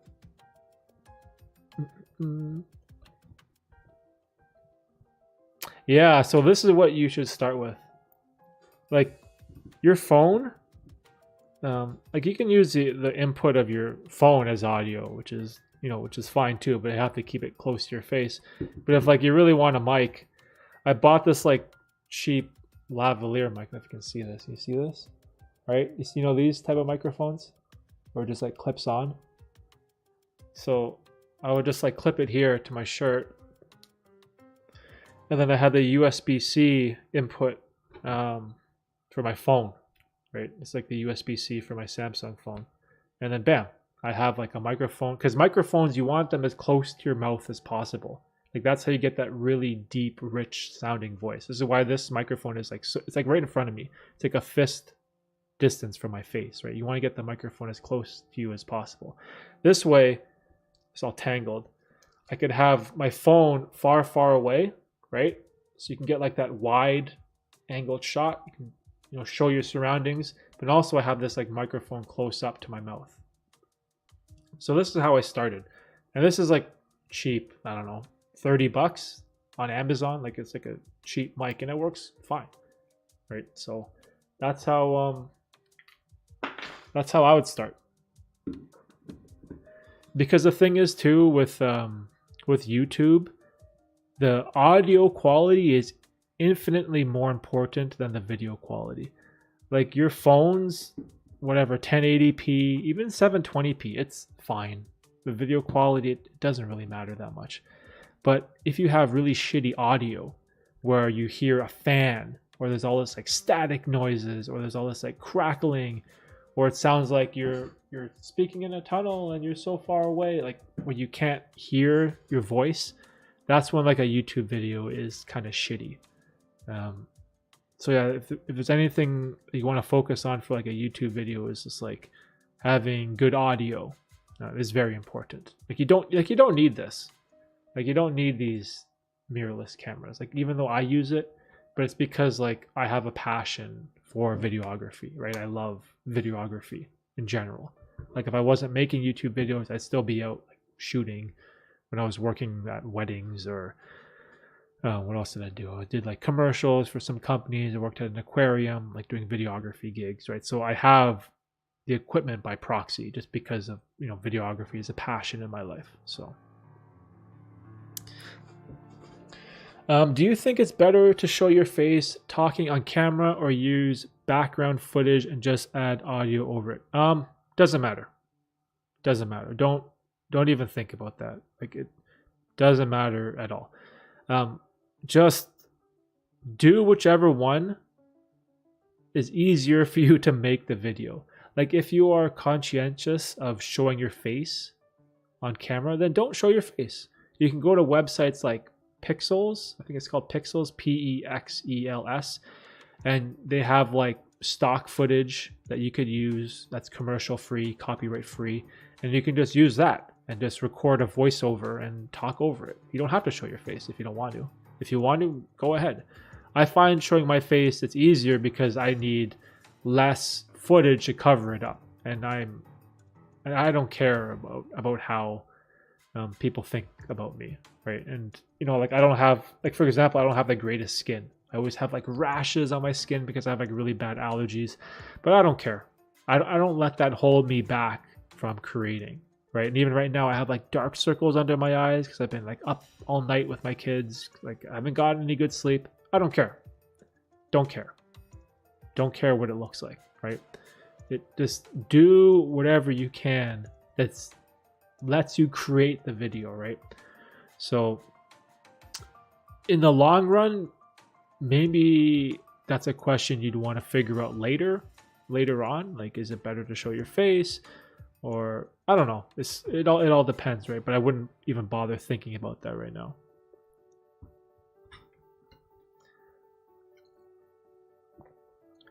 I want to use background footage of me doing the self-improvement things like exercising at the gym. Okay, so that's perfect. So you have footage then.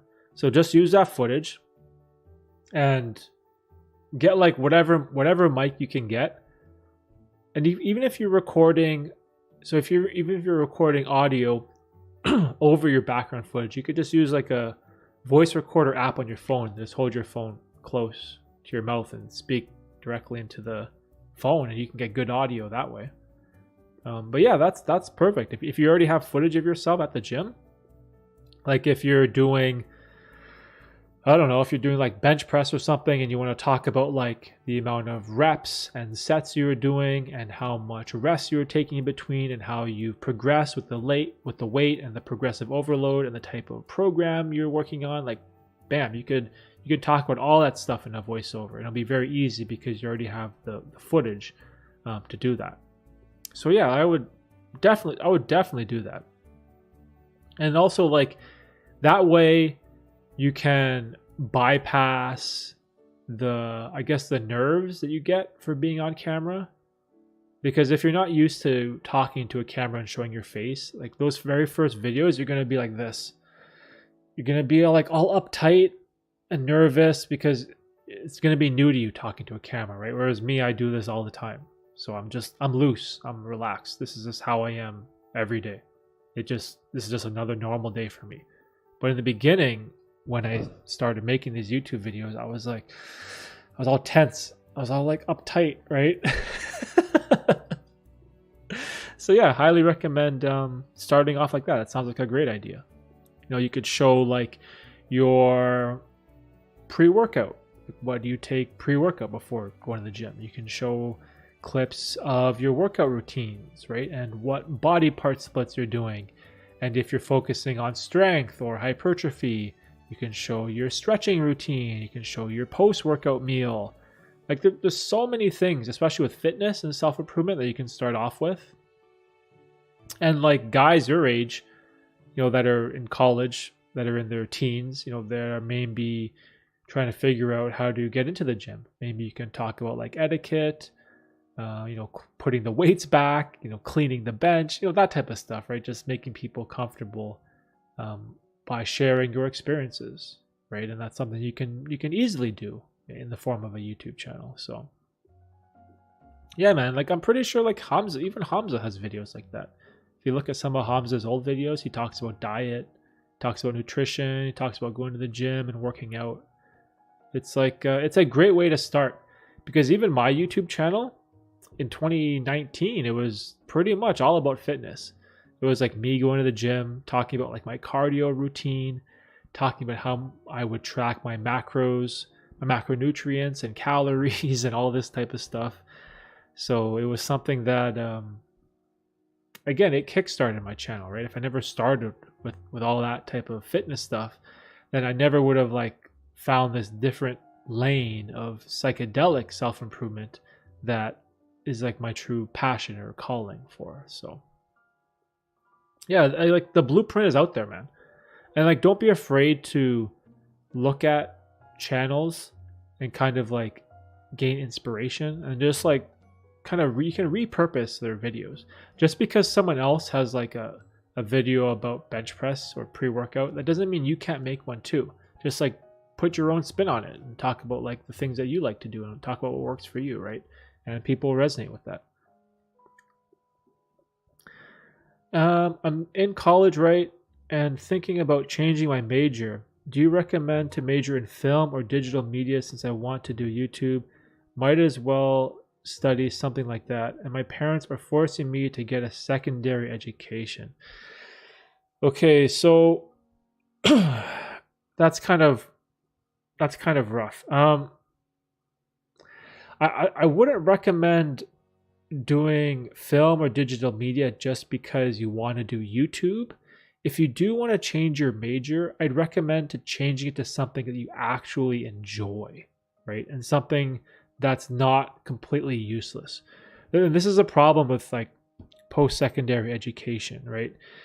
It's if you're doing it just because your parents are forcing you, right?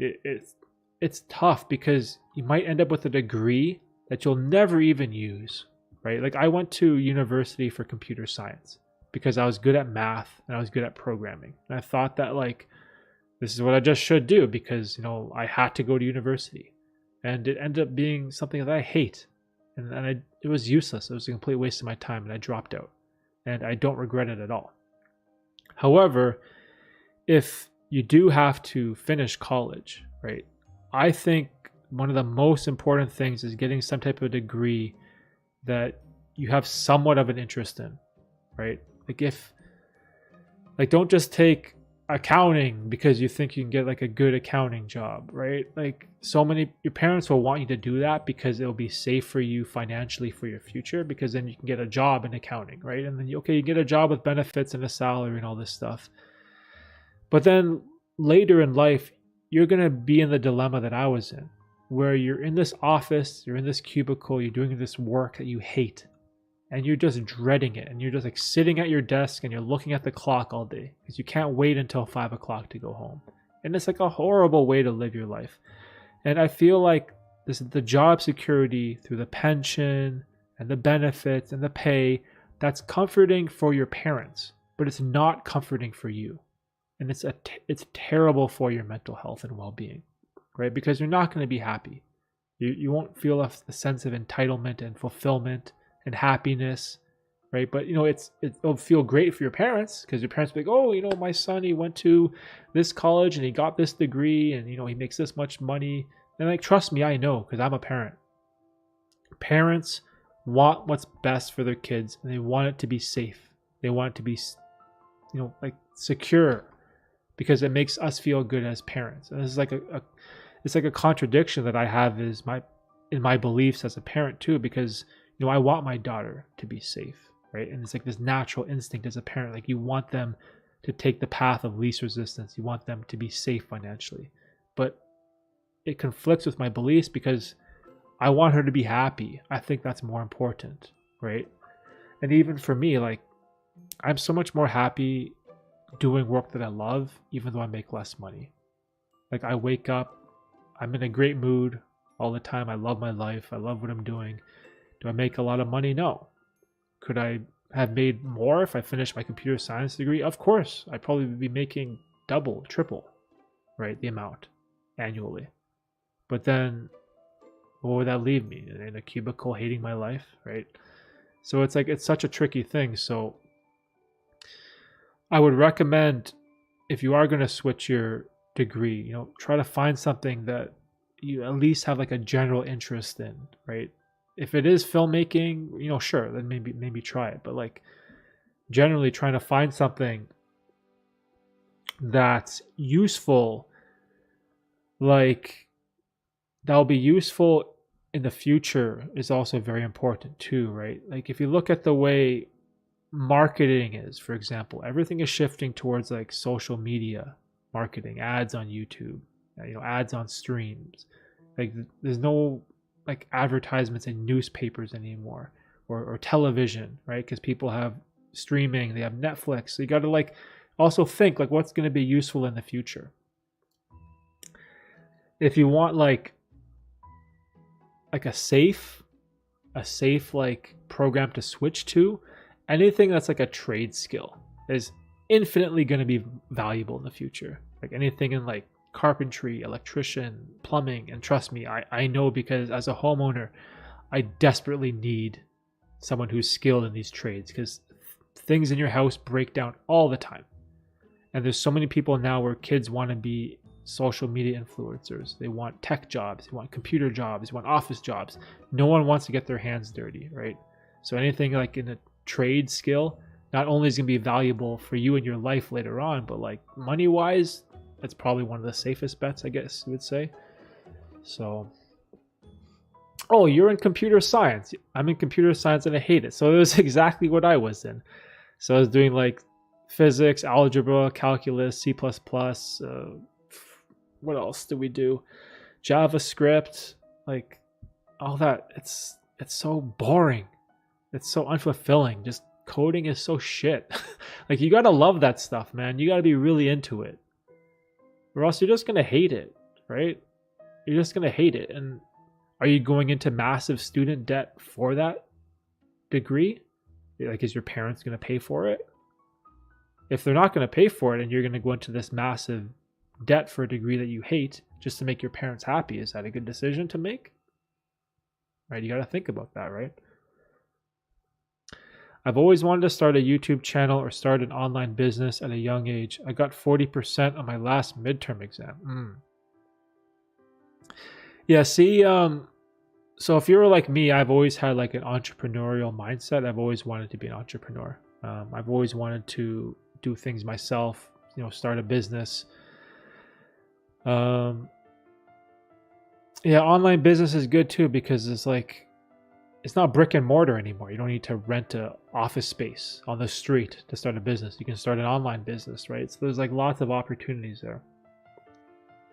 My parents are paying for my college. Okay, that's good. At least you have that. Because for me, I was like working a part-time job to try to pay for my tuition. Okay, so if your parents are paying for all your tuition and you're not going into any student debt, it's not as bad. Because if you were to say like you're doing a degree that you hate and you're going to go into like $40, $50, $60,000 in student loans just to get that degree, I think that's a terrible decision. But if your parents are paying for it entirely, that's a bit different. So you won't be crippled financially once you finish. Also remember that like education is important too, right? General education. This song is whack. I can change this song. That song was driving me nuts. Yeah, you'll have to. Yeah, it's tough, right? If your parents are forcing you to do it, and they're paying for it, there's not much downside for you, right?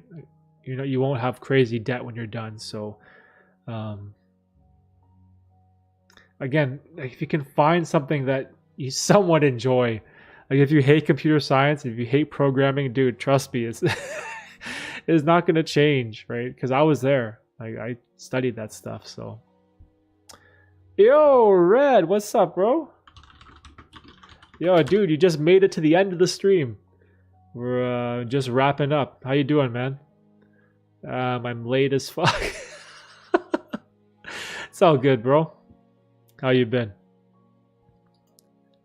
I had some technical difficulties. I forgot to hit the start stream button at the beginning. So the first like 20 minutes I was just like jabbering to myself and nothing was happening. So I kind of screwed up the stream a little bit today, but yeah. I don't like how colleges make you study random things. Like currently I have to health class or some Jewish study for computer science. Yeah, that was my problem with college and university as well. I thought university was a time to specialize. I thought high school was for gen ed. Like I thought high school was for general education, where you learn about history, geography, languages and philosophy and math and science. Like I thought, like you get that foundation in high school, and then in university you should like specialize in what you're going to study or work as for the rest of your life. But they force you to take like elective classes. I remember I was doing computer science and I had to take sociology and history. I was like, why? I don't care about any of those stupid courses, and I failed all of them. So like trust me, bro, I have huge issues with post-secondary education. It's like something I have like a love-hate relationship with. Knock knock, yo, prime time. How is the World Series, bro? Are you in Houston? It's at Houston, right?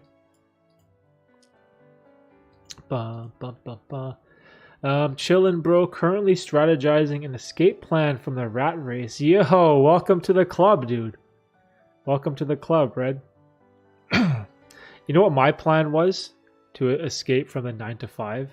Was I had this idea. I don't know if I've talked about this before, but I had like this like bar graph idea where I had like 40 hours like at my day job. And then I tried to put like 20 hours a week into YouTube. So I was doing like 60 hours a week, right?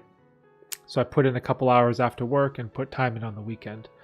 And I had this idea of slowly inverting those graphs. So spend a little bit less time at work. And as that happened, increase the amount of time I put onto the YouTube channel, but make sure I maintain that 60 hours. And right now it's at like 25. I got it down from 40 to 25 at the day job, and YouTube's at like 35. And eventually I want that 25 to go to 0 and YouTube to just take all the time. And so like a part of that was like diversifying too, like having the YouTube channel, having the podcast, having the live stream, having the website with my newsletter, like kind of like diversifying. So hopefully, maybe one of those things will take off, and then I can escape, like you said, like the rat race, right? So trust me, bro, I know that feeling. It's tough, man. You got to put in a tremendous amount of work and effort in to like start a business or like start a channel or whatever you want to do, right? It's tough. It's so hard because you get that, like, what is that graph called? It's like it's like a hockey stick graph, where it's like flat and linear for years. Like for years and years, you're getting nothing.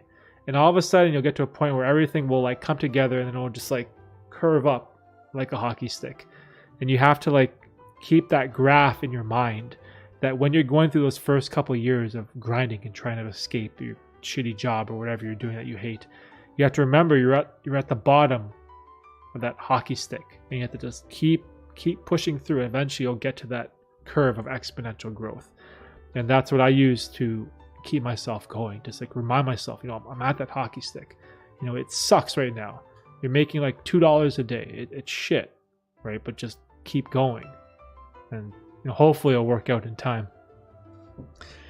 Hope you succeed in that endeavor. The job market is so garbage in the US right now. Yeah, here too, man. Recession incoming, right? Canada is we pretty much follow suit with whatever you guys do. You guys have recession there, interest rates go up there. Same thing here, bro. Except that our currency is worth like 70% of your money. This is awful. It costs like 135 Canadian dollars to get 100 US. Yeah, Houston. Yo, Texas, bro. I've always wanted to go. I had a crazy moment yesterday. Was at the stadium and Simone Biles walks in and chills with us. What? Really? Simone Biles, the gymnast, right? Yo, she's a beast, bro. Like I'm not someone who watches gymnastics regularly. My mom does, And I saw her watching Simone Biles a couple of times, and the power that woman has in like those, what do you call those things when they spin? Tumble? Is it like tumbling?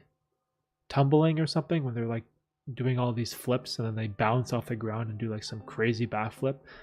Like athletically, what a beast, bro. What a beast.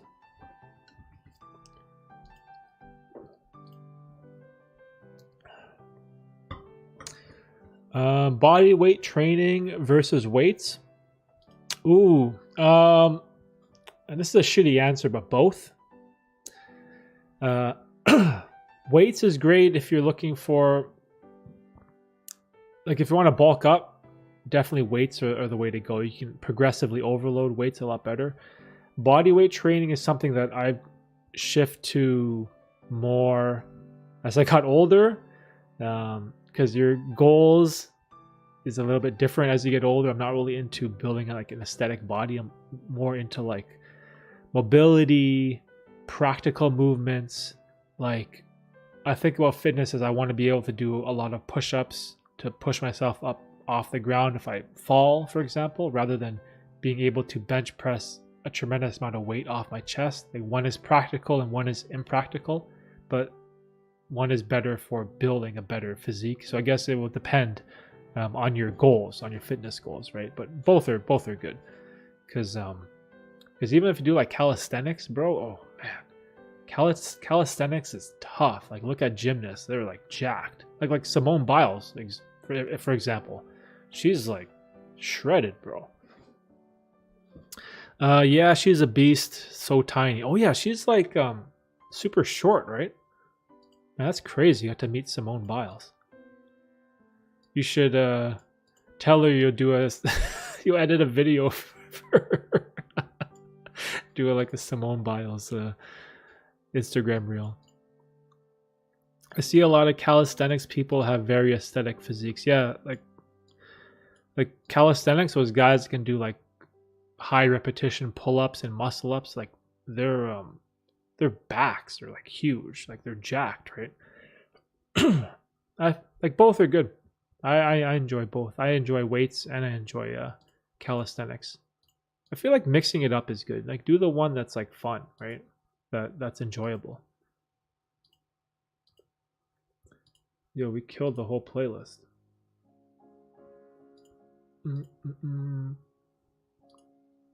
Oh dang, it's 2:30.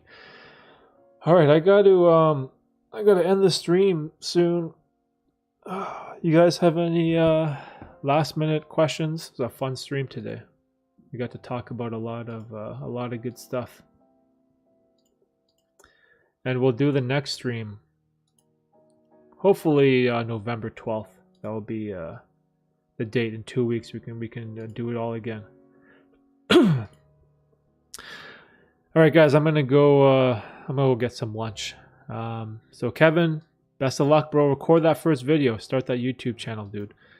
I want to see it. Brian, enjoy the World Series, man. Hopefully you make some dope TikToks or whatever videos that they want you to make. Red, thanks for coming by, dude. Always glad to catch up. Hopefully we can talk more in the next stream. And for everyone else, Forrest, David, everyone else who made it to the stream, thanks, guys. I always love having these conversations. Hit the like button on the stream. I don't know if it does anything, but hopefully it will help me out and we can grow this community. So have a good weekend, guys, and we'll see you in 2 weeks. And I'll have a video on Monday talking about the most money I've lost gambling. So look out for that Monday morning. All right, guys.